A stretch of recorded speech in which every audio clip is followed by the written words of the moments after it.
Hey, welcome to the broadcast. My name is John Mayfield, the real estate tech guy, and thank you so much for joining. I want to share with you 5 questions. That's right, 5 questions that you could very well see on the real estate exam. Now, this is part of our ongoing crash course to help you pass the real estate exam. So, if you are taking the exam in the next 24 or 48 hours, these videos are important for you to watch because I'm going to give you 5 questions that you very well could see on the real estate examination. So let's get started right now with the material. Now I'm using the digital board because I may want to write on the board a little bit here, but we'll go through each of these questions and I may highlight and add some additional information for you here. Now, the key word in this specific question is ensures, okay? And what you need to remember is that the correct answer is A, because FHA is the one who actually insures loans, okay? Keep that in mind. It's very important that you understand that VA, the Veterans Administration, guarantees loans, okay? But FHA actually insures loans, okay? Now, if you can remember that, most any questions you see on the exam about FHA or VA, you're going to be able to answer those. So VA does what? They're guaranteeing a loan for the lender. In other words, if a bank made a VA loan, VA is going to guarantee a certain amount, which is that certificate of eligibility. And so the certificate of eligibility will tell the lender how much money VA is guaranteeing, which allows the lender to make the loan because they know VA is going to guarantee a certain percentage of that home loan. FHA actually insures loans. Now, here's the other question you could see on the exam. Where do you get an FHA loan? You get it from any qualified lending institution, okay? Not everyone makes FHA loans. So FHA insures, you have to go through a participating or an approved FHA lender. VA guarantees the loan. You would go through a lender for a VA loan. However, VA will sometimes make direct loans, a little different than FHA. So there you have a couple of questions that you are going to get correct on the real estate examination. So good job on that. Just remember, FHA, the important part is that they are insuring loans. VA does what? They guarantee, and I'm going to just abbreviate that. Fannie Mae, they're just actually purchasing loans on the secondary market. Remember that? And so there's you several questions you'll get correct on the real estate exam because I have faith in you for that, okay? Let's go over to the next question, which says, which type of legal description uses a plat map? Well, a couple of interesting things we can remember here. Meets and bounds always what? It always begins and ends at the, and this is a test question for you, POB, the point of beginning. Hope I spelled that correctly. I am a creative speller. Now, plat map. That looks pretty good. Geodetic survey system. That is a type of survey system, but that's not the answer we're looking for. So my guess is answer C, and C it is, the correct answer. So don't forget, always associate the point of beginning with a meets and bounds. Remember, the point of beginning or a meets and bounds legal description is ideal for irregular shaped parcels of property, okay? Always begins and ends at a point of beginning. The government rectangular survey system, remember there are 36 sections in a township. A section is 640 acres. It's also 1 mile by 1 mile. Now, sometimes I've seen an exam question that says Farmer Smith bought 1 square mile plus 5 acres, and he paid so much money per acre for it. Well, remember, a section's 1 mile by 1 mile, and there are 640 acres in a section. So you just take 640 acres, add the additional acreage Farmer Smith bought, multiply it times the number, whatever he paid per acre, and that's your answer. So if you see 1 square mile, Farmer Smith bought 1 square mile plus some acreage. Well, Farmer Smith bought 640 acres plus whatever other acreage he purchased. Could be Farmer Ann too, because there are lady farmers as well. So I don't want to just, I said Farmer Smith, which is a last name, so we could say that's Farmer Ann Smith. But I want you to remember, whether it's a man or a woman, because there are lots of women who do farming today, and we appreciate our farmers a lot. If they purchased 1 square mile, that's 640 acres, okay? So Farmer Ann Smith bought 1 square mile plus 5 acres. Well, she bought 640 acres plus 5 acres, which is 645 acres, okay? So don't forget that.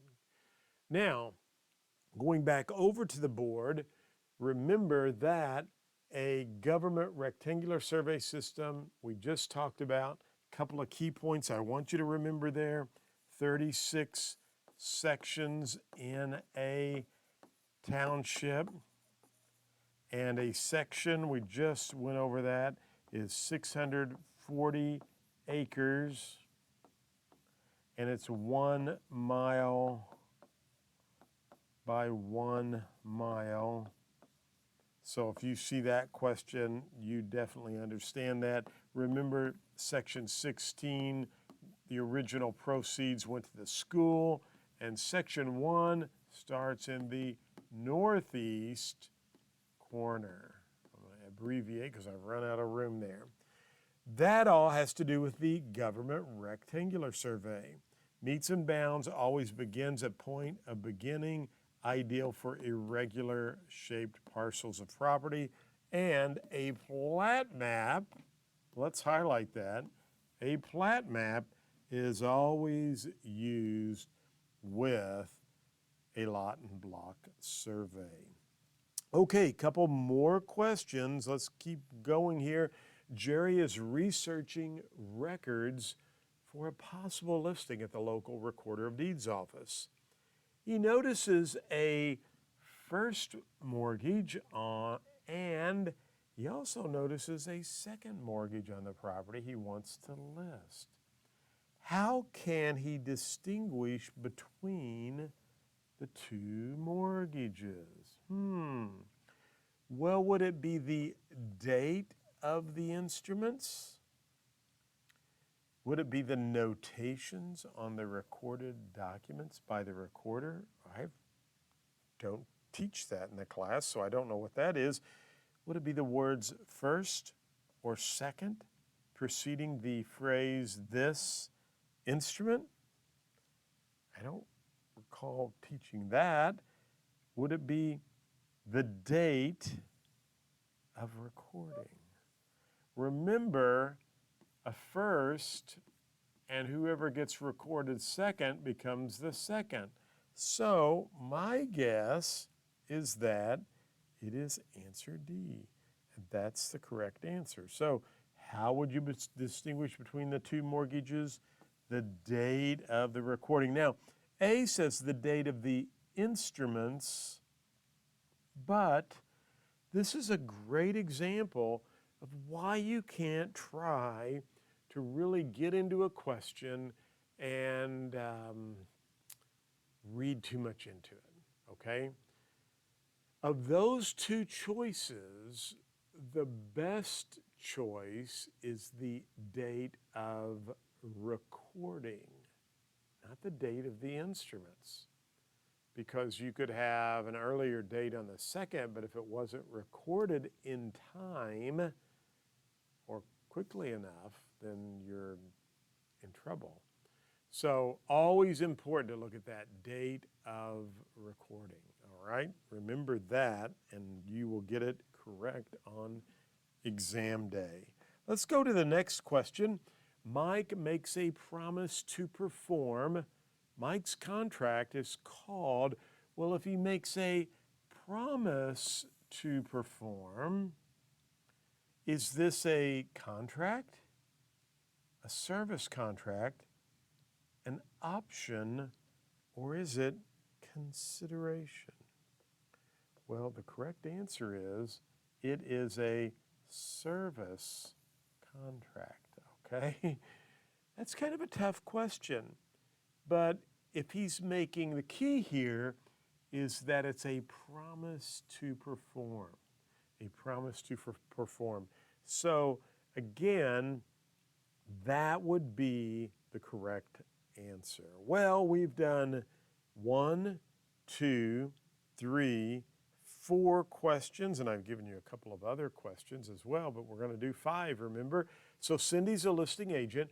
What obligation does Cindy owe to an unrepresented buyer? So the question is, Cindy, and remember she's the listing agent, what is her obligations to an unrepresented buyer?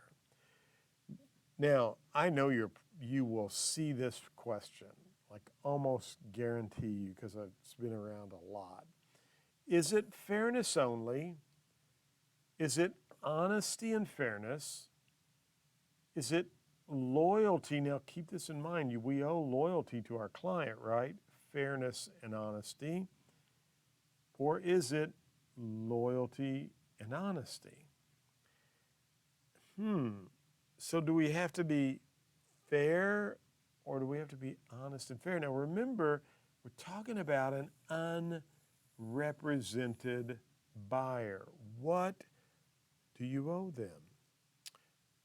Well, for those of you who said, John, I think it's honesty and fairness, great job, because that is what you owe that specific person. I'm using a different camera, and I have a camera. It is an AI camera, so I have a built-in cameraman in the camera. I don't know. The quality's great, but the moving of the camera may not be as interesting. I don't know. You can leave me a comment whether you like it or not, but I think the quality is very good. It's called a Lumina camera, and I wanted to be able to do some video with my backdrop, Global Real Estate School, which I want you to be sure and go and check out our website, because we have continuing education courses. We have My Real Estate Exam Coach that can help you pass the real estate exam. It works in all 50 states. We have digital flashcards. We have courses. We have so much there that you can check out. But it's very important that you be sure and sign up for what? Sign up for our YouTube channel. That's right. And if you click on the bell, you'll be notified each and every time we go live, because I'm doing live streaming. I'm doing a lot more videos. We've updated our look and feel on YouTube. Just search for Global Real Estate School. Well, there you have it. 5 questions plus a little bit extra, as I always do, on questions you will see on the real estate examination to help you pass the exam. Now, there's another video coming up after this. Be sure and watch it. Tell others about Global Real Estate School. We want you to subscribe. We're trying to grow our channel. I want to help you succeed as a real estate professional. So thanks for watching this video. As always, go out and make it a fantastic, wonderful, great day.